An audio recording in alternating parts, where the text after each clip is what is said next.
Sim. Professor, o Sim. senhor não tem nenhum arquétipo divino sagrado? Tenho, claro que tenho. Porque o Claro, senhor fala, assim, de diversas claro que religiões. tenho, Fico claro que eu preocupado. tenho. Para começo de conversa, eu respeito todas as religiões. A não ser as Aham. fuleiras. Tem um bocado de fuleiragem aí que não é religião porra nenhuma, é enganação. Mas as religiões que têm doutrina, que têm rituais que são de fato característicos, que têm liturgia, portanto, elas são respeitáveis, embora eu não concorde com os dogmas, mas pelo menos eu concordo que todas elas buscam esse arquétipo do divino que está nas pessoas. Genuíno, né? Daí eu concordo que há um certo ecumenismo. A situação ecumênica das religiões está exatamente no fato de todas elas mobilizar uma única força que está em você, que é seu arquétipo divino e do sagrado. Sim. Né? Então, há essa expectativa. Não sou vinculado a nenhuma, né? Não tenho religião definida. Eu acho que todas as religiões. Mas crê em Deus ou Sim, mas não Deus como ele Você, não, você reconhece que não sabe descrevê-lo, né? Tá bom, eu até posso. Sim. Eu só não posso admitir um Deus que foi construído a partir de uma religião. Sim. Mas eu posso admitir um Deus baseado no pensamento de Epicuro, por exemplo, Epicuro de Salmo. Eu posso contar essa história que é muito bonita. Existem alguns filósofos antigos. O Deus de Spinoza também. O Deus de Spinoza. Né? É razoável aceitar aquelas ideias. Então, eu poderia aceitar uma divindade que pode gerir a vida das pessoas, enfim, que seria baseado nas ideias de Spinoza e poderia ser baseado na ideia de Epicuro. Epicuro eu sou muito mais fã, né? Não sei se você tem ideia de Epicuro, mas o cara Não, é Epicuro não. porradão, Sim, né? realmente. Porradão do porradão. Eu sou epicurista. Vou contar essa história. Agora a gente já saiu da hipnose, tá nas histórias. Mas, enfim, essa história é comprida. A Grécia, ela viveu uma fase bastante importante, porque o grego dominava as navegações, ele tinha a mercância pelo mar, e ali aparecem vários filósofos tentando justificar o que seria a existência humana, a ética humana, o que seria a felicidade humana, né? Então, cada um deles teve uma forma de dizer como seria a sua melhor condição na vida. Então, o Aristóteles acha que para você ser feliz e viver bem, seria um direito nato, porque já nasceu assim, o resto que se lasque, né? Seria essa uma visão aristotélica. Pitágoras dizia que para você viver bem e ser feliz tinha que se basear na harmonia do cosmos, dos astros celestes, e o caralho criou sua própria teoria. Exildo foi um filho da puta que dizia que se você quiser ser bem e ser feliz, tem que se lascar, trabalhar e se virar, porque ninguém vai lhe dar nada de graça, né? E a história de Exildo também é muito interessante. Todos eles são muito interessantes. E aparece Platão nessa conversa, né, numa fase ainda áurea da Grécia, e ele dizia que para você viver bem e ser feliz, você tinha que servir na sociedade, mesmo que numa condição subalterna, né? E ele criou uma metáfora, que seria a metáfora da nau. Numa embarcação, para que ela possa se conduzir bem, é preciso que tenha quem comande, quem pilote, quem navegue, quem limpe. Então, assim também seria a sociedade. A cidade vista numa metáfora com a embarcação. Então, a sociedade só seria feliz se ela servisse um ao outro, mesmo que alguém tivesse que se lascar na condição subalterna. Essa estrutura de Platão, ela vai dar uma ideia muito clara, que é a produção da República, né, onde todos temos que servir. E isso era possível porque, mesmo na condição subalterna, o cara era feliz porque a Grécia era rica. A Grécia era rica por conta das navegações, por conta da mercância. Só, compadre, que ela é invadida por Filipe, depois por Alexandre, e aí eles esfacelam aquela porra toda, né? E o grego passa a ser escravo, não tem mais essa condição de vida boa.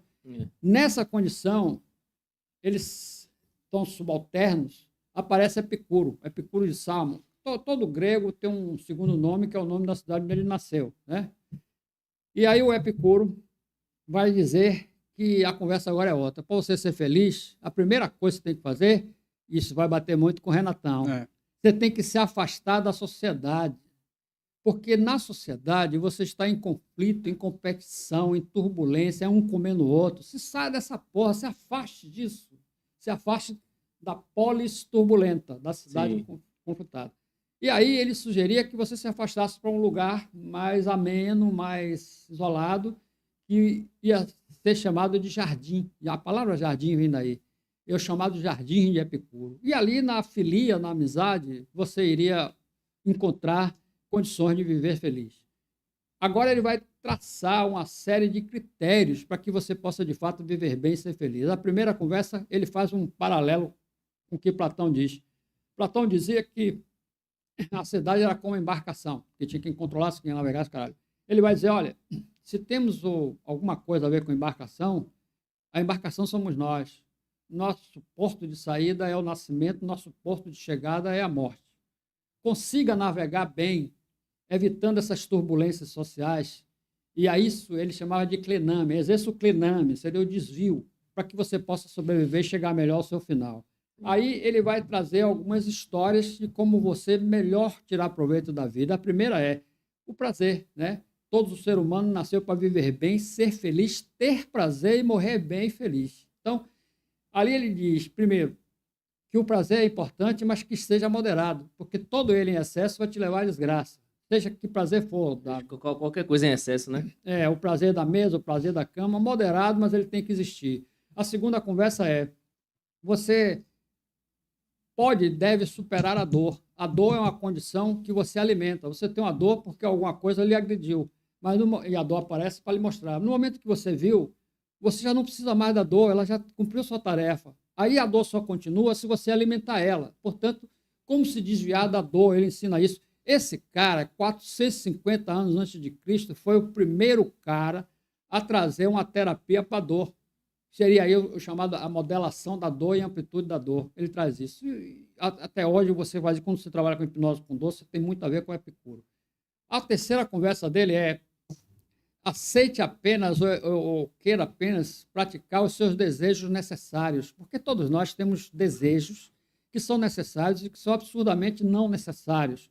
Eu estou dizendo que você vive porque você precisa das coisas, mas você vive muito porque os outros precisam ver que você está bem. E nessa onda de satisfazer o desejo que não é seu, você E a sociedade estimula isso, né?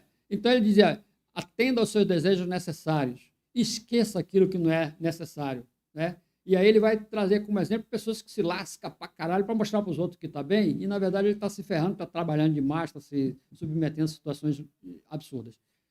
Mais importante de Epicuro, além dessa que você pode se afastar da dor, pode, enfim, superar a dor, pode viver, ser feliz nas adversidades, ele vai dizer que você não tem por que temer a Deus.